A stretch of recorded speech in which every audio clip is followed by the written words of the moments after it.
BJP. നിയന്ത്രണത്തിലുള്ള Pazhayangadi labour welfare cooperative സൊസൈറ്റിയിൽ ക്രമക്കേട് എന്ന ആരോപണവുമായി മുൻ ജില്ലാ കമ്മിറ്റി അംഗം മണിയമ്പാറ ബാലകൃഷ്ണൻ ക്രമക്കേട് ചൂണ്ടിക്കാട്ടിയതിന് തനിക്കെതിരെ കള്ളക്കേസ് നൽകിയതായും അദ്ദേഹം വാർത്താസമ്മേളനത്തിൽ ആരോപിച്ചു. ബി.ജെ.പിയിൽ നിന്നും രാജിവെക്കുകയാണെന്നും അദ്ദേഹം പറഞ്ഞു.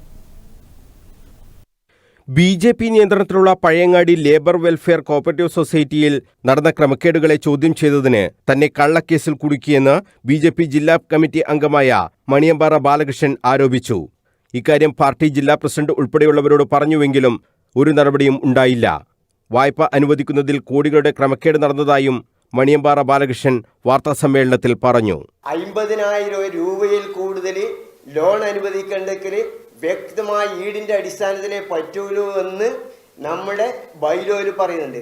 അതുപോലെ തന്നെ സഹകരണ ഡിപ്പാർട്ട്മെൻറ്റിന് മാർഗനിർദ്ദേശമുണ്ട്. ആ മാർഗനിർദ്ദേശം വെച്ചിട്ട് ലംഘിച്ചുകൊണ്ട് ആ മാർഗനിർദ്ദേശം മുഴുവൻ ലംഘിച്ചുകൊണ്ട് ബിസിനസ് ലോൺ അനുവദിച്ചു. 1,25,00,000 രൂപ ബിസിനസ് ലോൺ അനുവദിച്ചു.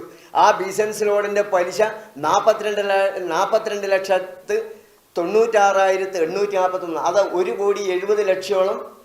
ഇത് 6/3/2024 ആ 6/3 ശേഷം വീണ്ടും 3 മാസം കടന്നുപോയി, 6 മാസം കടന്നുപോയി എന്നുള്ളത് പ്രത്യേകം ശ്രദ്ധിക്കപ്പെടേണ്ടതാണ്. അതുപോലെ തന്നെ ശമ്പള സർട്ടിഫിക്കറ്റിൽ 33 ലക്ഷം ലോൺ കിട്ടാനുണ്ട്, പിരിഞ്ഞു വരാനുണ്ട്. 2014 വരെ വെച്ച് 2014 ശമ്പള സർട്ടിഫിക്കറ്റ് ലോണുണ്ട്. ശരിക്കും പറഞ്ഞാൽ 3 മാസം തുടർച്ചയായിട്ട് അടക്കുന്നില്ലെങ്കിൽ ആ ഉദ്യോഗസ്ഥന്മാരെ ശമ്പളത്തിന് പിടിക്കണം.